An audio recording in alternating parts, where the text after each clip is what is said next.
O caso da Lauren DeMolo e as circunstâncias do desaparecimento dela vocês já conheceram no episódio passado. Agora, chegou a vez de nos aprofundarmos na vida dela. O que aconteceu nas semanas anteriores ao desaparecimento? E por que isso é tão importante? Com quem a Lauren teve contato? E quem são os novos suspeitos?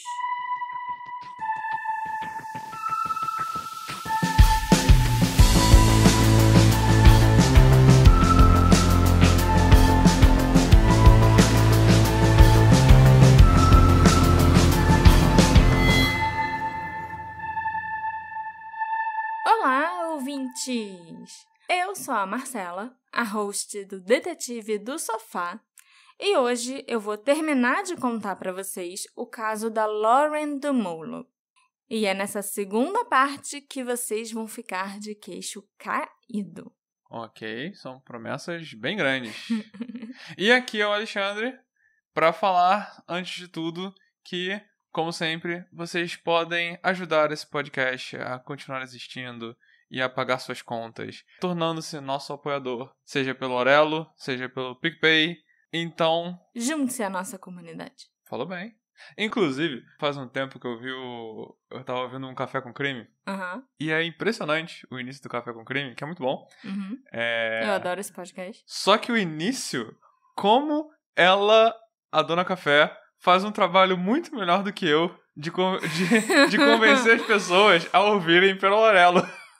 E apoiar pelo Orelo. Né? É muito em outro nível, sabe? E eu tenho vontade de pegar um episódio dela, o início, copiar, nem regravar, só pegar o dela e colocar aqui e falar, gente, olha, escutem as palavras da Dona Café e nos escutem pelo Orelo e nos apoiem. Eu adoraria que você fizesse um trabalho do nível da Dona Café.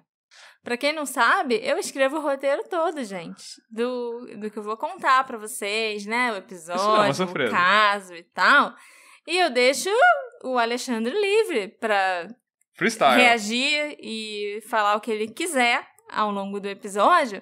E, inclusive, esse iniciozinho que ele se apresenta, né, dá oi pra vocês e pede pra vocês apoiarem, também é todo por conta dele. Eu não escrevo nada. Aí é por isso que fica desse jeito. Nos apoiem aí ou não. No Orelo, no PicPay. E é isso aí. Vamos lá, Marcela. Mas é impressionante como o dela é muito melhor, sabe? Eu então, conheço. Se vocês aqui... Um beijo pra Dona Café, que eu sou muito fã. Escutem a parte dela sobre esse início. Tudo que ela falar, lembra da gente também, tá? Que o que ela falar pro dela, vale pra gente também. Entendeu? Escuta pelo dela, é importante. Apoia a gente por lá também. Sim, tudo mais, é muito entendeu? importante. Vire parte da nossa comunidade. Começa a se inspirar mais na Dona Café, por favor, amor. Tá bom? Mas então, Marcela, me conte mais sobre a Lauren DeMolo. Você prometeu queixos caídos. Sim. E eu vou retomar o caso da Lauren falando mais sobre a mãe dela, a Laura Decker. Eu já tinha mencionado a mãe na primeira parte, eu acho que eu comentei que ela não ajudou nas buscas e não demonstrou preocupação quando a Lauren sumiu.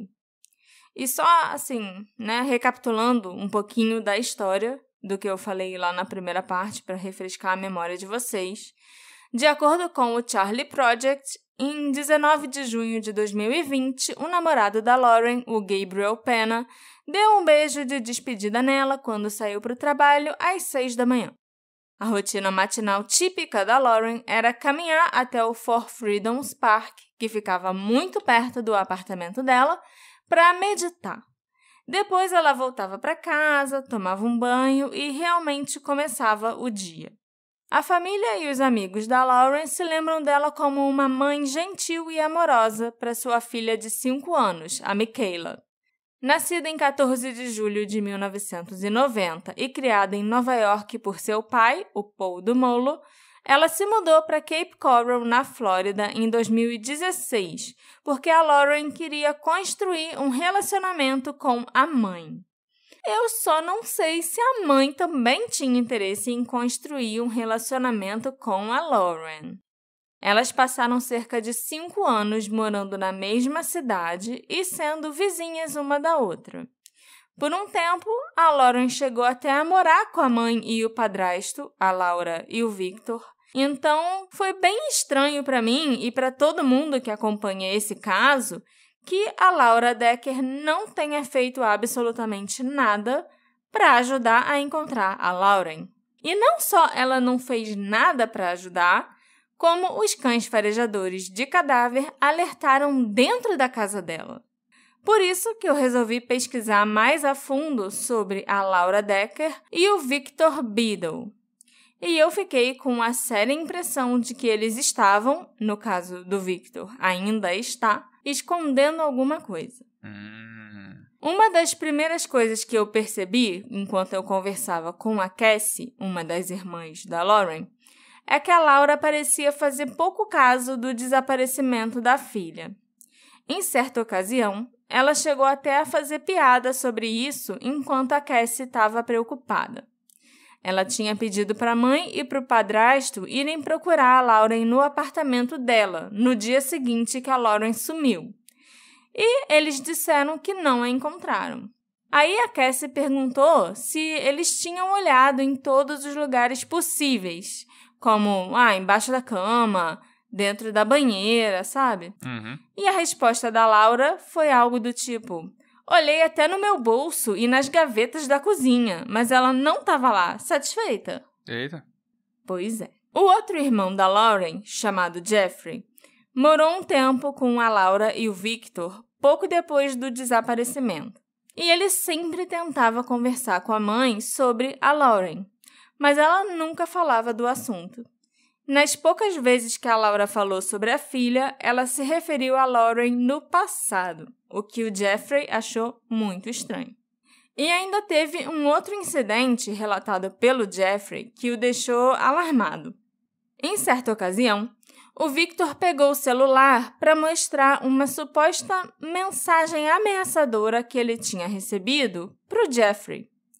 Nessa mensagem, tinha uma foto do Natal do ano anterior, sendo que a foto original mostrava a Lauren, a Lindsay, a irmã, da Lauren, a filhinha da Lindsay e a mãe delas, a Laura, estava no canto da foto. Só que na tal foto que o Victor recebeu e interpretou como uma ameaça, tinham cortado a mãe, a Laura, da foto. A mensagem com essa foto parecia vir de um número desconhecido, mas quando o Jeffrey pegou o celular do Victor para analisar melhor, ele notou que a mensagem tinha sido enviada daquele aparelho. Era do Victor para si mesmo. Ok. O Jeffrey não era bobo nem nada e tirou uma foto do celular do Victor. Ele falou com a Laura depois disso e mostrou para ela o que o Victor tinha feito e tal, mas a mãe dele só riu. E tipo, que engraçado, deixa pra lá. Ele deu a entender que tinha recebido uma ameaça, só que a ameaça era meio que pra esposa dele. Só que ali o Jeffrey pensou que ele tinha mandado aquilo pra ele mesmo e tava mostrando ali pra ele só. Tipo, o Jeffrey pegou o celular, aí ficou olhando, tipo, por que alguém ameaçaria, né? Tipo, mandaria uma foto cortando a minha mãe da foto. Que tipo de ameaça é essa? Entendeu? E por que estaria uma ameaça? Mas só pra entender, como é que ele... Mas aí ele olhou... O Victor apagou a mensagem enviada, mas continuou registrado lá o número do qual a mensagem tinha vindo. E era simplesmente o número do Victor. Entendi. Não tinha nome, porque, ninguém cadastra o próprio nome nos contatos com o próprio número. Então, parecia que, olha, o número desconhecido, no 555, sei lá o que lá, me mandou essa mensagem aqui. Mas ele identificou o número. O Jeffrey identificou que aquele número era o do próprio Victor. Mas o mais estranho... Tudo bem, isso é muito estranho. Mas é mais estranho ainda que ele tenha mostrado pra mãe dele e ela só tenha rido. A Laura, ela tinha problemas com o alcoolismo há anos. E ao invés de tentar ajudá-la a superar o problema e a vencer o vício, o Victor a incentivava a beber. Ele sempre comprava garrafas de bebida para ela e a levava para os bares da cidade, onde a Laura caía de tanto beber. Inclusive, ela resolveu passar a andar de cadeira de rodas, porque assim ela ia poder beber à vontade, sem ter que se preocupar com cair, se machucar e tal. Ok. É muita maluquice, né? A pessoa resolver simplesmente começar a andar de cadeira de rodas aí pela vida, porque quer beber até cair. Ela era Sem idosa? cair. Ela... Não, ela Era devia só por isso ter mesmo, você tem certeza? Absoluta. Ela estava numa cadeira de rodas voluntariamente. Ela não precisava de uma cadeira de rodas, entendeu? E foi só pra beber? Foi pra beber. Porque já tinha acontecido várias vezes dela beber demais, cair, tipo, machucar o braço, se arranhar e bater a cabeça, sabe? Umas coisas bizarras assim. Então ela só resolveu, foda-se, vou andar de cadeira de roda, que aí não vai ter como eu cair. Já tô sentada na cadeira. O máximo que vai acontecer é eu apagar. Isso é esquisito, mas ela resolveu um problema, né? Mas é bem esquisito. Quando aconteceu a primeira busca comunitária pela Lauren, feita por amigos, familiares e os voluntários da região, é claro que o Victor e a Laura não participaram. Ele até esteve na concentração, quando as pessoas estavam sendo divididas em grupos e os organizadores indicavam para onde cada grupo iria fazer uma busca, né? Mas o Victor ficou só observando. E depois subiu para o apartamento dele, que era em frente ao local da concentração. Mais tarde, nesse mesmo dia, uma das voluntárias que estava batendo de porta em porta, perguntando se tinham visto a Lauren, ela bateu na porta do Victor e da Laura, sem nem saber que eles tinham algum tipo de relação com a mulher desaparecida. O Victor abriu a porta e conversou com a moça. Ele disse para ela que era o padrasto da Lauren e que eles não estavam participando das buscas porque a mãe da Lauren estava numa cadeira de rodas. Uma desculpa que é muito boa se Pra você tudo. não sabe que ela está numa cadeira de rodas porque ela quer. E ele também teve a cara de pau de dizer que ele nem sabia que a busca era naquele dia, sendo que ele foi visto lá na concentração e o apartamento dele ficava de frente para o lugar onde as pessoas estavam reunidas. Não tinha como ele não ver que tinha uma multidão enorme ali com cartazes e fotos da Lauren. Falando agora sobre a morte da Laura e os eventos estranhos ligados a ela, a Laura foi encontrada praticamente inconsciente em casa pelo filho Jeffrey em 24 de setembro de 2020. Ela foi levada às pressas para o hospital e diagnosticada com insuficiência renal, infecção do trato urinário, sepse e pneumonia. Sepse é quando a infecção meio que se espalha, sabe? Pro sangue, né? Exatamente. É muito, muito sério. Quando Jeffrey chegou em casa do trabalho, por volta das 6 da tarde do dia 24, ele encontrou a mãe deitada no chão do banheiro em posição fetal. Ele teve que arrombar a porta do banheiro, que estava trancada. Segundo Jeffrey, quando ele saiu de casa de manhã para trabalhar, a mãe dele já estava no banheiro, e ele suspeita que ela tenha ficado o dia inteiro lá dentro. O mais estranho é que a porta do banheiro estava trancada, mas a chave não estava em lugar nenhum. E não era um desses banheiros que tem uma tranca do lado de dentro, por exemplo. Ele realmente só trancava com a chave. Então, como a Laura se trancou ali dentro? Ou será que não foi ela que trancou a porta? Teve uma pessoa que esteve naquele apartamento na manhã do dia 24, enquanto a Laura estava naquele banheiro. O cara da manutenção do condomínio, Tim Jacobs, sobre quem eu já falei na primeira parte desse caso. Ele disse que esteve no apartamento para fazer um conserto na água quente por causa de um vazamento no apartamento de baixo. A ordem de serviço tinha partido do Victor. O Tim tocou a campainha e ninguém atendeu. Então, ele usou a chave mestra para entrar. Depois que ele fez o conserto na área de serviço, ele foi ligar as torneiras do apartamento para sair o ar de dentro delas. E foi aí que o Tim abriu a porta do banheiro e viu a Laura no vaso. Então, ele fechou a porta bem rápido e pediu desculpas. Ele afirma que abriu as outras torneiras da casa e depois foi embora. Segundo ele, no momento em que entrou no banheiro, a Laura estava com as mãos unidas e a cabeça baixa. Parecia que ela estava rezando ali, sentada no trono. O Tim afirma que ele não trancou a porta do banheiro depois de sair.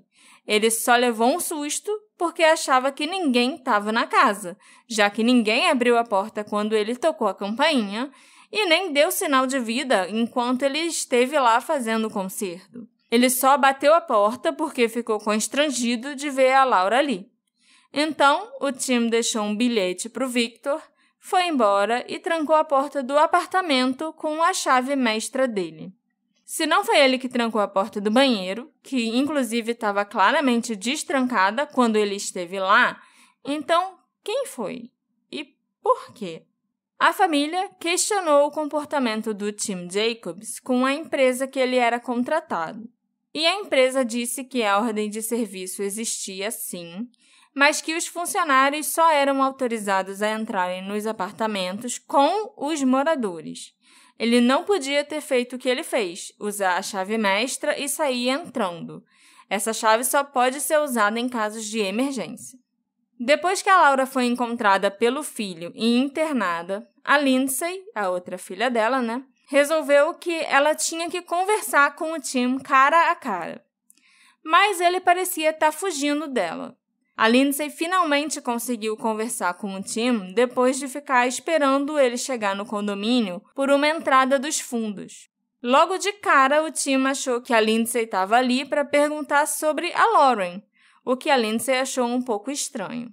Mas depois que ela perguntou sobre a mãe, o Tim tentou negar que tinha estado no apartamento da Laura. Claro que a Lindsay tinha o bilhete que ele deixou para comprovar. Então, ele admitiu que tinha estado no apartamento, sim. Ela perguntou por que ele não chamou ajuda quando viu a mãe dela lá, meio estranha daquele jeito. E ele não sabia o que dizer. E ela também perguntou por que ele não ligou para o Victor. E o Tim tentou fingir que não conhecia o Victor. No fim das contas, a única coisa que a Lindsay conseguiu foi passar raiva. Isso aí foi depois que a Laura ainda estava viva no hospital ou já tinha morrido? A Laura ainda estava viva, estava internada.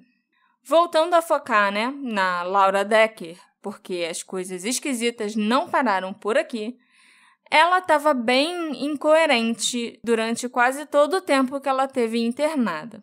E teve poucos momentos em que ela recobrou realmente a consciência e conseguiu falar com os filhos. Em um desses momentos, ela falou para o Jeffrey que ela estava bem, que ela estava com a Lauren. O Jeffrey achou essa declaração estranha e perguntou se ela sabia o que tinha acontecido com a Lauren. E a Laura Decker respondeu: Michael. Tem algum Michael na história? Não. Como a consciência da Laura ia e voltava, não conseguiram tirar mais nada dela. Ela não conseguiu dizer nem quem poderia ser o tal de Michael.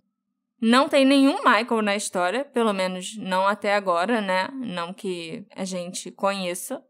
E até onde eu sei, a Lauren não tinha nenhum amigo com esse nome. A Laura começou a demonstrar alguns sinais de ansiedade e de agitação quando o Victor estava no hospital. A pressão dela subia, os batimentos cardíacos aceleravam. Como ela não tinha um jeito de explicar o que causava isso nela, ou de se defender se alguma coisa acontecesse nem nada parecido, o hospital e a Lindsay decidiram restringir as visitas só aos familiares mais próximos, o que excluía o Victor, já que eles não eram casados, ele era só namorado dela. Então isso o pessoal reparou mesmo, que ele aparecia e ela ficava toda... Sim, a pressão subia. Era um sinal que os médicos e enfermeiros notaram. Mas ela não estava lúcida. Ela estava acordada, mas ela estava meio que delirando. E as coisas que ela falava não faziam sentido. Mas ela estava ali, sabe? Ela não estava em coma nem nada parecido. No dia 3 de outubro de 2020, um grande evento aconteceu para chamar a atenção para o desaparecimento da Lauren. Foi um evento que reuniu motociclistas, chamado We Ride for Lauren. A família toda estava participando do evento naquela manhã e ninguém estava no hospital com a Laura. Nesse dia, alguém conseguiu entrar no quarto de hospital dela. Era uma mulher que se passou pela Lindsay. Ela entrou, chegou a falar com uma enfermeira e disse que era filha da Laura. Ninguém sabe até hoje quem era essa mulher, quanto tempo ela ficou no quarto ou por que ela esteve lá. Eita. Eles ficaram sabendo por uma enfermeira que deu uma descrição bem genérica e bem vaga da mulher. A família ficou transtornada com o que aconteceu e eles solicitaram à direção do hospital os vídeos das câmeras de segurança. Mas o hospital mentiu, dizendo que não tinham essas imagens, o que é impossível num lugar que tem câmeras para tudo que é lado. Como a Laura já estava muito doente e não recuperou mais a consciência, ela não teve como dizer se ela conhecia a mulher nem nada parecido. Depois da visita dessa mulher misteriosa, a Laura ainda pegou Covid. E como ninguém da família teve Covid e até onde se sabe, os enfermeiros e médicos responsáveis pela Laura também não, a família suspeita que quem transmitiu o vírus para Laura foi essa mulher estranha. O Covid trouxe muitas complicações para um caso já bastante grave e a Laura Decker morreu em 15 de outubro de 2020. Covid, nessa época, estava matando muita gente. Ainda não tinha vacina, né? Era o auge da pandemia. Tava realmente uma coisa horrível. Mas nessa época os hospitais já estavam sobrecarregados e tal? Eu acho que nessa cidadezinha não parecia, não. Pelo menos, pelo que me descreveram, a Laura foi muito bem cuidada, não estavam sobrecarregados, nem nada parecido. Será que existe alguma chance da mulher misteriosa que visitou a Laura Decker ter sido a Lauren visitando a mãe? Eita. Você não tinha pensado nisso? Isso não passou pela sua cabeça? Não. Porque alguém chega lá falando que, eu tô aqui, vim visitar minha mãe e tal, porque sabe que a mulher tá nas últimas, né? Porque a situação dela era muito grave.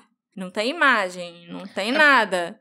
Então, passou pela minha cabeça, tipo, será que não era a própria Lauren? Porque eu sempre presumo que a pessoa morreu, eu sempre presumo o pior. Ia custar muito pra isso passar pela minha cabeça. Admito que deve ser algo bem remoto, mas foi uma coisa que passou pela minha cabeça, sim. Podia ser a Lauren querendo meio que se despedir da mãe. E aproveitou um dia que ninguém ia estar lá. Porque todo mundo sabia que a família ia estar nesse evento. Agora, eu preciso contar para vocês sobre alguns problemas que a Lauren estava enfrentando antes de desaparecer. Agora, filha. São assuntos mais delicados que eu vou tratar a partir de agora, que tem a ver com a saúde mental dela.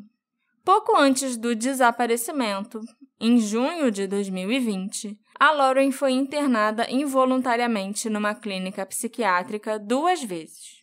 Segundo a família, ela estava ouvindo vozes e achando que estava sendo perseguida. Na primeira vez que ela foi internada, a Lauren foi encontrada no Four Freedoms Park pela polícia, que foi chamada porque havia uma mulher se comportando de um jeito estranho no local. Quando a polícia chegou, a Lauren disse que tinha gente atrás dela. Ela até pulou na água na praia artificial, onde é proibido nadar, para fugir da polícia. Ela nadou de um lado até o outro do parque, para fugir da polícia. Caraca. Quando tiraram ela da água, ela estava falando sobre aliens, sobre vozes que ela estava ouvindo e outras coisas estranhas assim. Então, a Lauren foi levada pela polícia. Como na Flórida tem uma lei chamada Baker Act, que determina que uma pessoa deve ser institucionalizada involuntariamente quando oferece riscos a si própria ou a outras pessoas, a Lauren foi levada para uma clínica ao invés de ser presa. Ela passou cerca de 4 ou 5 dias nessa clínica psiquiátrica, onde foram feitos exames toxicológicos e algumas avaliações psiquiátricas. Ela foi liberada da clínica no dia 4 de junho, com uma prescrição para um antipsicótico, mas a Lauren não comprou o remédio. Mas a gente sabe por que ela teve esse surto, que causou esse comportamento dela? Sim.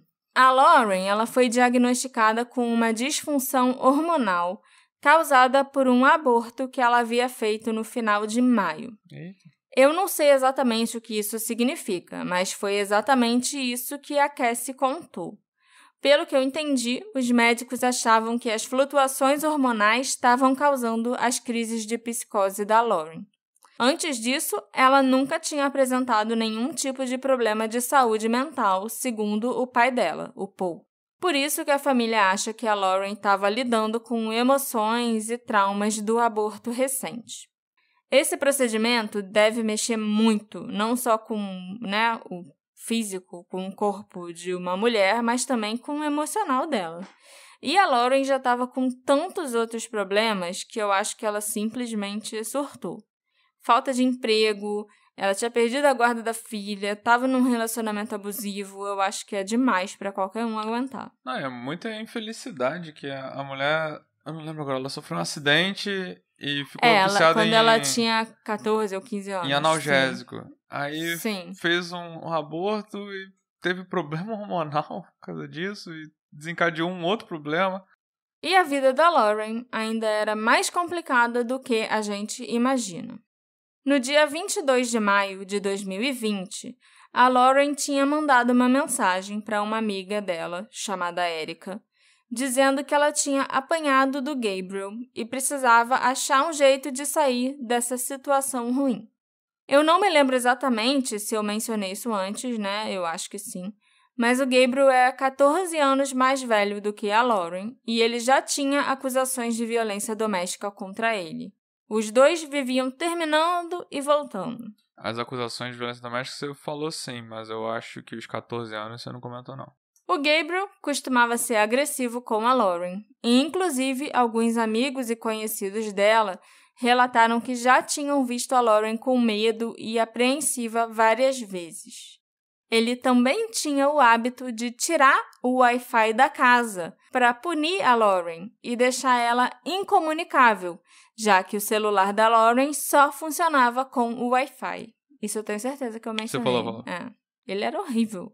Isso já é praticamente um encarceramento, sei lá. Sim, era abusivo, claramente. Toda vez que o Gabriel e a Lauren terminavam, a Lauren não ficava sozinha, não. Ela tinha outro cara com quem ela ficava quando brigava com o Gabriel. Esse homem se chama Carl. Ele também é mais velho que a Lauren e ele tem uma ficha criminal considerável. O Carl é um traficante de drogas que foi preso por não ter reportado uma morte e ter escondido um cadáver.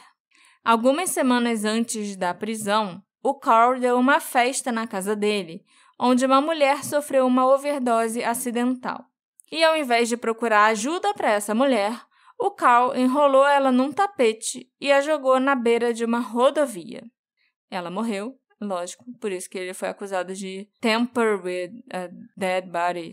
Não sei se adulteração é a palavra certa, né? Eu acho que é mais esconder mesmo, mexer com o cadáver, sei lá. E tentar se livrar dele, esconder, né? O Carl foi preso, então, em 20 de maio de 2020 e foi solto sob fiança em 28 de junho de 2020. Não se sabe se a Lauren estava nessa festa quando a mulher morreu, nem se ela já tinha presenciado alguma outra situação desse tipo. Acho difícil até escolher qual dos dois é pior. Entre o Gabriel e o Carl.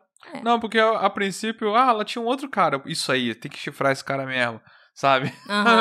Aí não, o outro também era esquisito. Então, a Lauren engravidou, mas ela não sabia se o bebê era do Gabriel ou do Carl. Ela já tinha uma filha, né, a Michaela, de quem ela não tinha a guarda. Assim como o Gabriel, que já tinha 1 ou 2 filhos, eu não me lembro direito, e também não tinha a guarda deles. A Lauren dizia para os amigos, para as irmãs principalmente, que os dois até pensavam em ter filhos juntos, mas não antes de recuperarem a guarda dos filhos que ambos já tinham. Principalmente dela conseguir a guarda da Michaela, né? Porque eu, sinceramente, duvido um pouco que o Gabriel queria a guarda dos filhos dele. Da parte dele devia ser só papo. Pois é. Aparentemente, nenhum dos dois suspeitos de serem o pai desse novo bebê queriam que a Lauren fizesse um aborto. Nem pediram a ela que fizesse. Mas a Lauren e o Gabriel conversaram e eles concluíram que não tinham condições financeiras para terem um filho no momento. Então, ela optou por fazer um aborto no dia 22 de maio de 2020. Mas nesse momento o Gabriel sabia que podia ser de outro cara? Eu presumo que sim. Eu acho que ele sabia. Eu acho que ele sabia, sim, sobre o Carl e... Que podia ser dele. Que o Carl existia, que a Lauren saía com ele quando eles brigavam. E ele deve ter imaginado que podia não ser dele. Uhum. Até porque, apesar da Lauren ter falado pra Cassie essa história de que o Gabriel não queria que ela abortasse e tal, mas os dois concluíram juntos que não tinham condições, a Cassie ficou sabendo, já depois que a Lauren tinha sumido, que o Gabriel saiu de casa quando ela descobriu a gravidez. E foi depois disso que a Lauren resolveu abortar.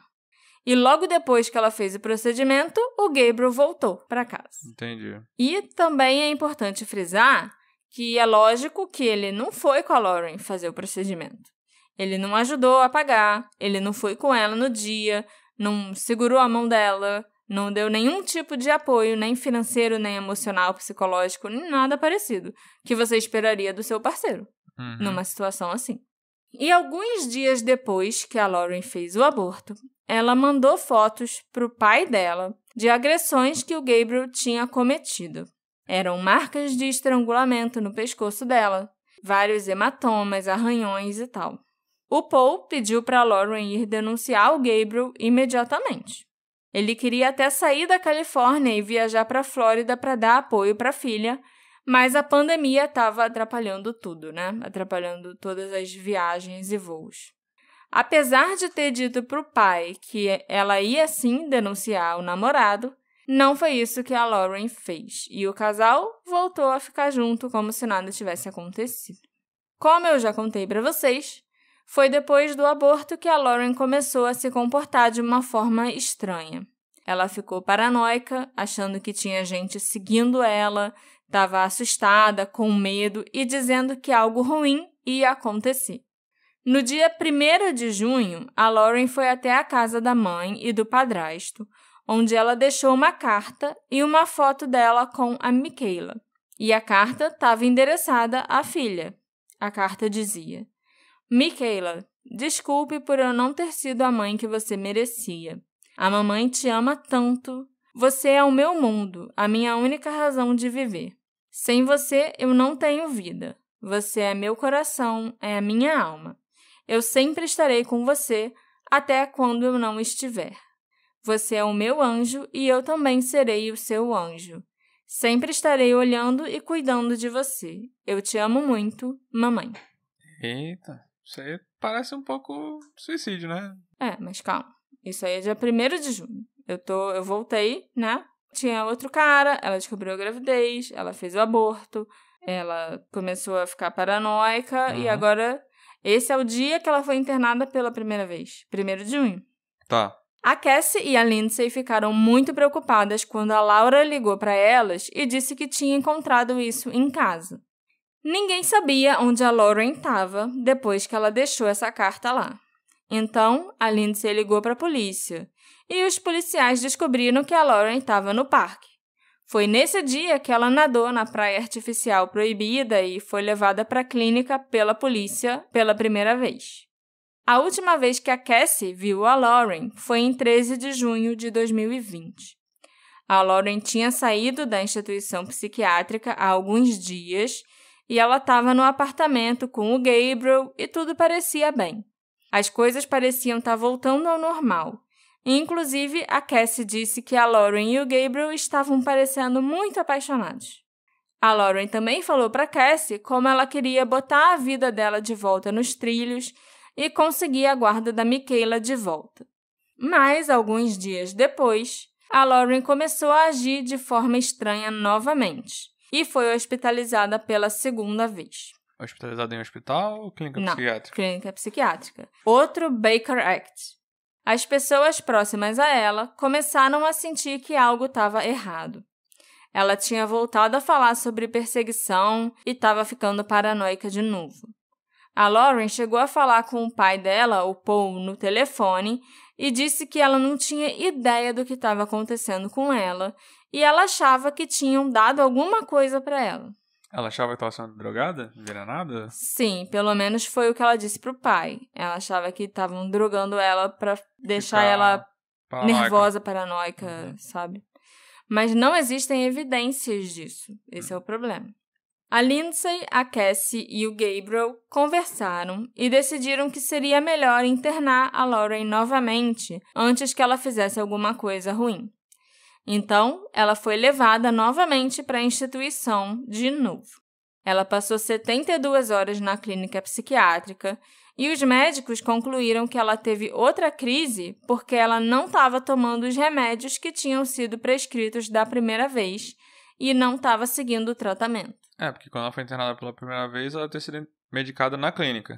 Sim, e aí ela saiu de lá com uma prescrição, tipo, olha, aqui estão os remédios que você vai ter que tomar a partir de agora. Ela não entendeu? tomou, então voltou Ela não como tomou. se nada tivesse acontecido. Ela chegou aí na farmácia encomendar os remédios, tipo, pedir os remédios, alguma coisa assim.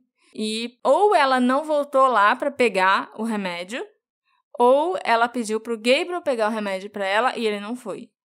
De qualquer jeito, ela ficou sem os remédios, entendeu?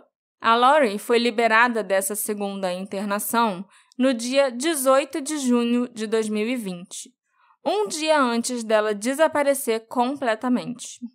Depois que ela saiu da clínica, a Lauren passou o dia procurando emprego, como a gente sabe. Imagens de câmeras de segurança de um posto de gasolina, inclusive, mostram a Lauren se candidatando a uma vaga na loja de conveniência. Depois disso, ela foi para casa, onde, segundo o Gabriel, o casal passou a noite conversando sobre o futuro e depois foram dormir. Mas será que foi isso mesmo que aconteceu nessa noite? Em 2021, o detetive que estava responsável pelo caso da Lauren, o detetive Jones, foi afastado do caso e outro detetive assumiu. O detetive Malone parece ser alguém que está levando o caso e as investigações bem mais a sério do que o anterior. Enquanto o detetive Jones ficava puxando o saco do Gabriel, elogiando a cooperação dele e dizendo que ele não era um suspeito, o detetive Malone disse que ninguém foi descartado até o momento. E não só isso. Ele revelou o nome de 3 suspeitos no desaparecimento da Lauren. O primeiro desses suspeitos é o Carl Crowe, o outro, ficante, namorado, não sei, da Lauren, que ela procurava quando estava brigada com o Gabriel. Segundo o detetive Malone, 2 pistas chegaram indicando que o Carl pode ter feito algo com a Lauren. Uma dessas pistas veio de uma ex-namorada dele, que contou para a polícia que o Carl tinha ameaçado fazer com ela a mesma coisa que tinha feito com a Lauren. A outra pista veio de uma mulher que teve uma overdose na casa dele. Mas rapidinho, você falou que ele nomeou 3 suspeitos. Suspeito mesmo, não é nem person of interest. Ele falou suspeitos. Ele falou suspects. Então, suspeito. Mas o problema é que o Carl estava na cadeia quando a Lauren sumiu. Não sei se você se lembra, mas ele foi preso no dia 20 de maio e saiu em 28 de junho. Então, se o Carl tem algo a ver com o desaparecimento da Lauren, ele não agiu sozinho. As suspeitas do detetive Malone são que o Carl pode ter organizado o desaparecimento dela da cadeia e contado com a ajuda de 2 associados, os nossos outros 2 suspeitos. É engraçado que geralmente quando uma pessoa está presa, isso automaticamente ele tem um álibi, acabou, não se fala mais nisso. Né? Pois e esse detetive, não pode ter sido ele ainda. Sim. E eu acho que ele não tá errado, não. Inclusive, foi para esses 2 suspeitos que a Lauren enviou a última mensagem do celular dela, no app chamado Talk You, na noite do dia 18 de junho. Aquela mensagem que dizia, "You guys coming?" Eu lembro, você falou que era para 2 números desconhecidos. Sim, e agora eu sei para quem a mensagem era. Para esses 2 suspeitos, que se chamam Josh Okapal e José Rivers. O José era outro traficante associado ao Carl. Ele não estava na cadeia quando a Lauren sumiu. Inclusive, ele recebeu a mensagem dela, O José já tinha sido apontado como um suspeito para o pai da Lauren, que ficou tentando encontrar o José para conversar com ele. Mas o José sempre fugia do Paul. Aí o Paul ficou de saco cheio e resolveu que ia denunciar o tal do José para a polícia. E como ele era um traficante, os policiais conseguiram um mandado para revistar a casa dele. É lógico que tinha muitas drogas na casa então o José foi preso junto com várias outras pessoas que estavam na casa dele. O Josh Okapal foi uma dessas pessoas presas na casa do José. O nome do Josh surgiu quando uma mulher disse para o Paul que esteve na casa do Josh no dia 18 de junho e viu a Lauren lá. O José também estava na casa do Josh na noite em questão. Segundo essa testemunha, o Josh e a Lauren tinham ido para o quarto dele para conversar. A testemunha saiu do apartamento para ir para outra festa e depois que ela voltou para a festa do Josh, ela não viu mais a Lauren por lá. Então, depois que a Lauren entrou no quarto do Josh, a testemunha não viu mais ela. Exatamente. E você se lembra bem lá no início da primeira parte, quando eu comentei que um conhecido afirmava ter visto a Lauren dia 19, por volta das 10 da manhã? Que ela estaria passando na frente da casa dele e os dois acenaram um pro outro? Uhum. Pois bem, esse conhecido é ninguém menos que o Josh Okapal. Esse é mais um dos motivos para ele estar na lista de suspeitos do detetive Malone. O Josh morava a menos de 1 milha da Lauren, e se isso fosse verdade, ele seria a última pessoa a ver a Lauren, antes dela sumir, não o Tim Jacobs. O problema é que no celular da Lauren tinha aquela chamada do Messenger dela para o Gabriel. Chamada essa que foi constatado que foi feita usando o Wi-Fi da casa dela. E a Lauren não podia estar em 2 lugares ao mesmo tempo. Ela não podia estar andando e acenando se ela estivesse em casa usando o celular. A não ser que não tenha sido ela que fez aquela chamada. Mas aí a gente já abre outras possibilidades e outras teorias. Implicando para todo mundo, né? Mas o maior problema no momento é que depois que o Josh pagou fiança e foi libertado, ele fugiu.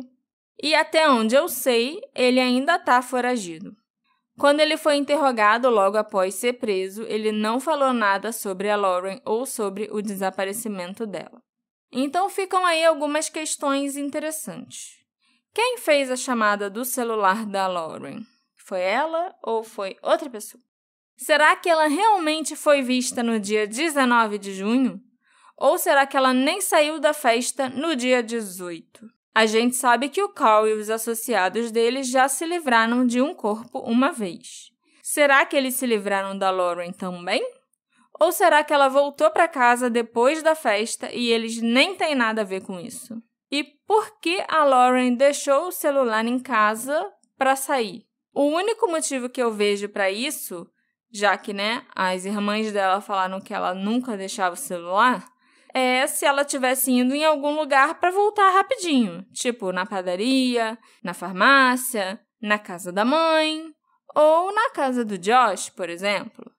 Eu já tinha terminado de escrever essa parte do roteiro quando 2 novas informações vieram à tona. E uma dessas informações eu acho que até responde uma pergunta que você fez sobre o Gabriel saber do Carl e tal. Uhum. A primeira informação é que os diários e cadernos da Lauren foram recolhidos pela irmã dela, a Cassie. Neles, a Lauren escrevia sobre as tentativas de sobriedade, sobre meditação, sobre o dia a dia dela e tal.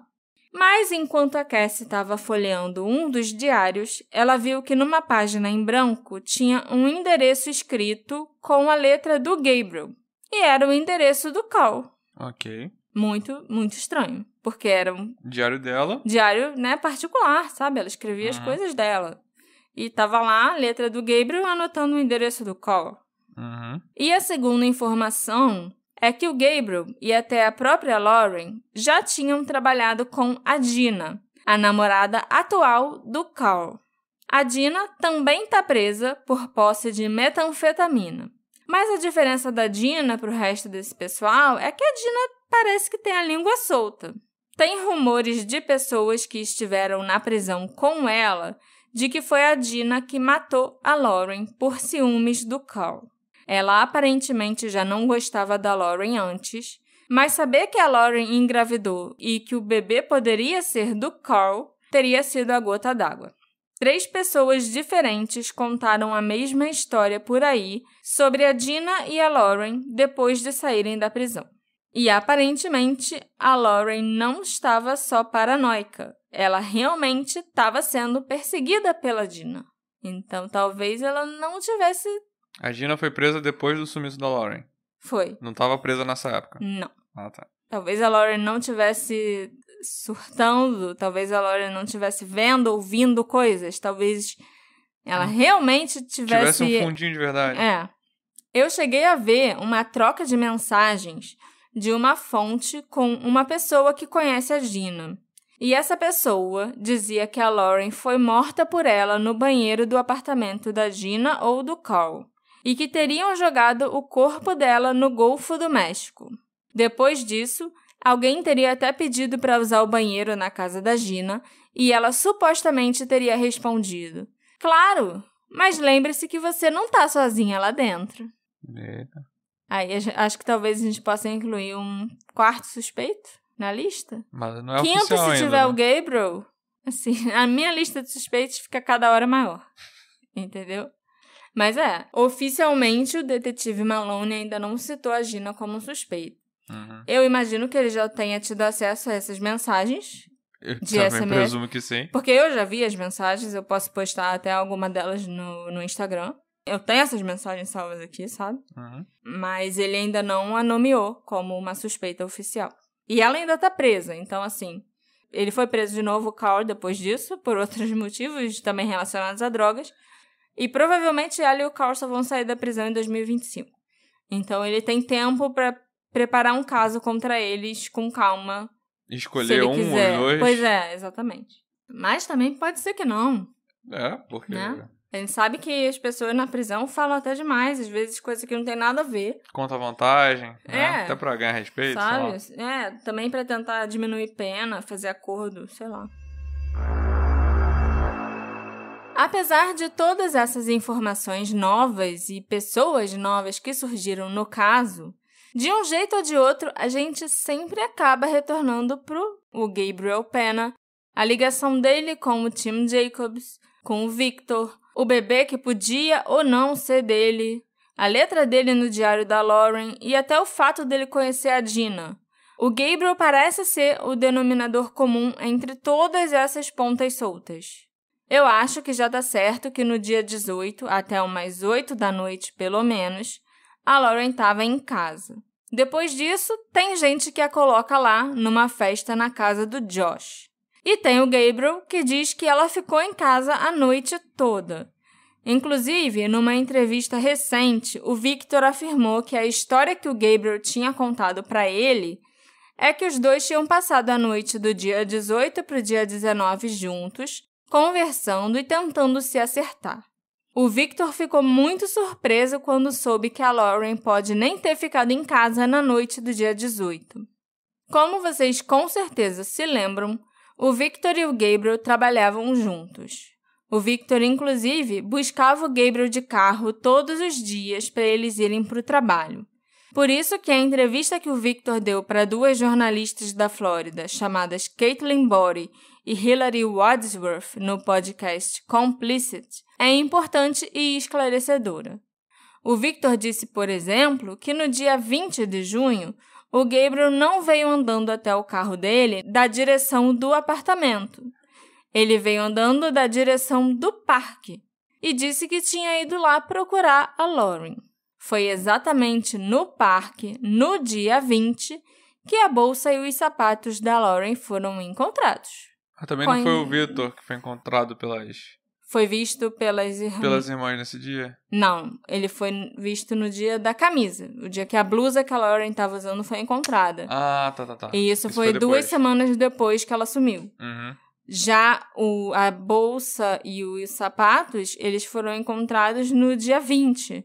Uhum. Ela sumiu oficialmente no dia 19, mas só foi declarada mesmo desaparecida e tudo lá pelo dia 21 ou dia 24. Então, as coisas foram encontradas no dia 20, mas ninguém nem se ligou que era de uma pessoa desaparecida ainda. Eu entendi, porque eu tava confundindo com esse segundo aparecimento de itens dela. Sim.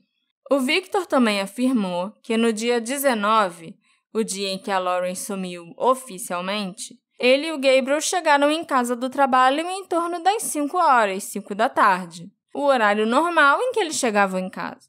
Mas o Gabriel disse durante esse tempo todo que ele tinha chegado em casa umas 9h30, 10 horas da noite nesse dia. E aí ele notou que a Lauren não estava no apartamento. Tem uma diferença muito grande entre 5 da tarde e quase 10 da noite. O Victor contou que as brigas do Gabriel e da Lauren eram, sim, muito frequentes e que, na maioria das vezes, elas ocorriam porque a Lauren tinha voltado a usar drogas. E, aparentemente, o Gabriel não tolerava isso, já que prejudicaria até a tentativa da Lauren de recuperar a guarda da filha dela. Olha que bonzinho o Gabriel. Ele gostava muito da Michaela, segundo o Victor, e ele via que a Lauren estava infeliz sem a filha. A família da Lauren achava que ela estava limpa há 2 anos, mas o Victor garantiu que não era o caso. Além dos analgésicos, a Lauren também teve problemas com heroína no passado. E atualmente ela estava usando êxtase, pelo que o Victor sabia. Ele inclusive acha que o uso de drogas pode ter sido algo que contribuiu para os 2 surtos psicóticos que ela teve.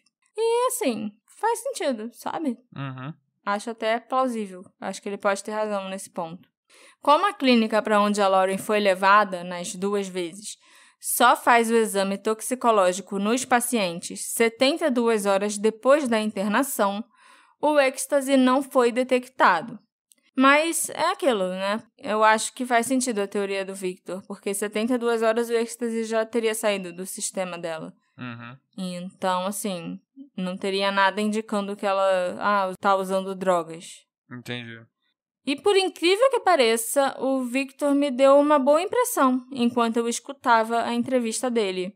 Ele pareceu sincero nas respostas. Olha só. Pelo menos até começarem a falar sobre os cães farejadores que alertaram na van, no apartamento dele e no depósito. Aí ele disse que os cães devem ter alertado porque o gato dele tinha morrido no apartamento há algumas semanas. Tem 2 problemas em relação a isso. Primeiro que os cães só alertam para odores de decomposição emitidos pelos corpos humanos, né? Os gases e tal que o corpo humano produz quando a pessoa morre. E segundo, que o gato do Victor tinha morrido há mais de 1 ano, não há algumas semanas. Ele fez a escola McCain de formação de cachorro. Exatamente. Sobre a van, ele disse que eles sempre transportam carpetes velhos que eles tiram das casas das pessoas naquela van. Então, o odor podia ter sido deixado ali por causa de algum carpete que eles carregaram. Ok, contaminação cruzada, né? Isso eu aceito. Acontece. Mas tudo em torno dessa van ainda está mal explicado. Vocês lembram que depois que a van foi devolvida pela polícia, o Victor e o Gabriel não queriam mais usá-la. Eles, inclusive, discutiram com o dono da empresa, chamado Oscar, e ficaram insistindo que precisavam de uma van nova. Lembro. Esse Oscar, além de ser o dono da empresa em que eles trabalhavam, era um amigo do Victor de longa data. Em 28 de julho de 2020, só alguns dias depois da van ter sido devolvida pela polícia e da discussão sobre uma van nova, o Oscar foi encontrado morto. Ele parece ter se enforcado num quarto de hotel. O Oscar era canadense e, de acordo com os investigadores, ele estava passando por um processo de divórcio doloroso e complicado. Nesse dia em que ele supostamente se matou, o Oscar tinha marcado de pescar com os amigos, e era ele, inclusive, que ia levar a isca, mas ele não apareceu. É lógico que existem teorias da conspiração de gente que acha que o Gabriel e o Victor podem ter a ver com a morte do Oscar, por causa do timing, né, principalmente. Eu tô pensando nisso agora. Ele era a única pessoa que podia questionar o que era transportado ou feito dentro da van. E também podia questionar os horários dos 2 funcionários e o itinerário da van. Depois que ele morreu, aconteceu um acidente com a van e ela foi parar num ferro velho. Muito conveniente. Tudo. Nessa história da van. Segundo uma edição da revista People de 2021, as unhas da Lauren foram encontradas no chão, perto da entrada do prédio que ela morava. Ela estava usando unhas postiças pintadas de laranja quando desapareceu. E eu acho que unhas gigantes cor laranja são facilmente reconhecíveis, né? Essas unhas foram levadas pela polícia para passarem por uma análise forense, é claro, mas os resultados não foram divulgados. É bem intrigante que as unhas dela tenham ido parar na rua. Essas unhas geralmente são muito bem coladas. Eu usei uma no nosso casamento, uma só, porque, né, uma unha minha estava quebrada. E eu fiquei, 2 semanas com aquela unha colada porque Não saía. Então, eu imagino que a Lauren deve ter brigado com alguém, tentado se defender de alguém, arranhar a pessoa, e no meio da luta algumas unhas saíram. É a única coisa que eu imagino que possa ter feito as unhas dela ficarem caídas na rua. Foi mais de uma, né? Mais de uma. E é muito bizarro. Os últimos updates que esse caso recebeu foram que a organização de reputação duvidosa Missing in America, da Nancy Schaefer... Esse nome é meio estranho. Pois é. Começou a se envolver no caso. Para quem não se lembra, tipo o Alexandre... Não lembro. Eu falei sobre essa organização no episódio 31, sobre o desaparecimento da Andrea Knabel. A Nancy Schaefer e o marido dela, Joe, e outros voluntários da organização já fizeram algumas buscas na região por conta própria. E eles até fizeram algum progresso. Eles encontraram uma cortina de banheiro enterrada no parque, no Four Freedoms Park. Não se sabe se isso tem a ver com o caso da Lauren ou se pode não ter nenhuma relação. Era outra cortina de outro lugar, era só lixo jogado ali, enterrado ali. Mas a polícia foi chamada e a cortina foi levada para análise.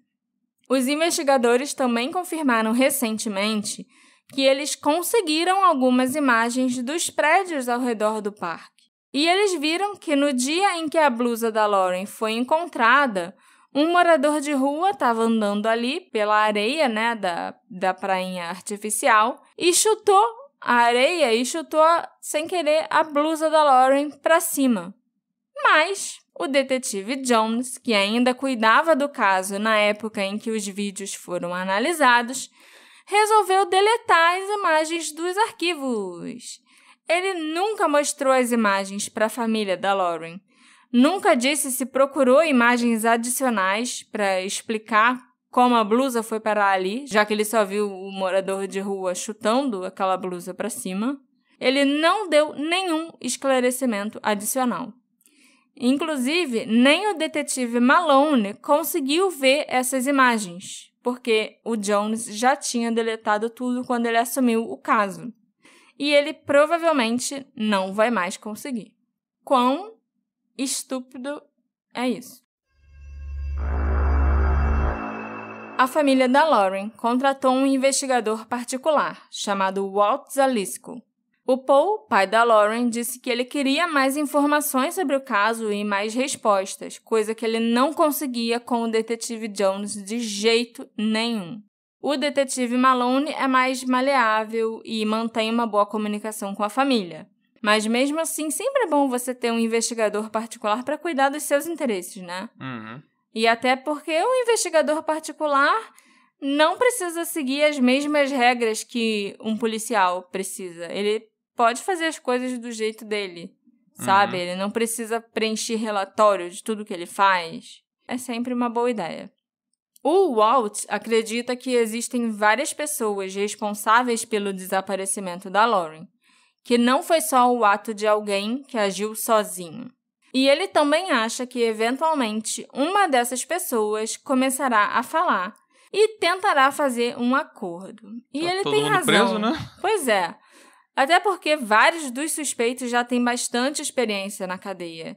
E os presos gostam de tentar trocar informações por reduções de pena, gostam de fazer fofoca e de se gabar. Eu fico pensando no que pode ter causado os surtos psicóticos da Lauren. Será que ela realmente estava paranoica? Estava vendo coisas e ouvindo coisas? Ou será que ela estava sendo perseguida por alguém de verdade? Eu acho que a gente não pode descartar nenhuma das duas possibilidades, ou até as duas juntas, sabe? Porque o medo dela parecia ser muito legítimo. No meio dos surtos, enquanto ela falava com a Cassie no telefone ou com o pai dela no telefone. Uhum. Parecia que realmente tinha alguma coisa assustando ela. Específica. É. Tem quem acredite que a Lauren resolveu ir embora e simplesmente sumir, estilo Brian Schaefer. ela estava com o psicológico muito abalado e estava muito estressada. Foram muitas coisas ruins acontecendo ao mesmo tempo na vida dela. A situação péssima na relação com o Gabriel, o relacionamento abusivo, a pandemia que tinha acabado de estourar, a perda dos empregos, a perda da guarda da filha, a gravidez e o aborto que veio depois. Ela já tinha tido 2 surtos. Talvez tenha acontecido um terceiro e ela simplesmente não aguentou mais, largou tudo e foi embora. Eu só acho essa teoria improvável por causa da Michaela. Eu não sei se a Lauren deixaria a filha para trás e nunca mais entraria em contato. Eu acho improvável porque eu não sei se uma pessoa que tava tendo surtos por aí conseguiria sumir e não deixar pista de jeito nenhum, sabe? Sim. E não ser vista. Eu não... Tu tem que ser muito cool.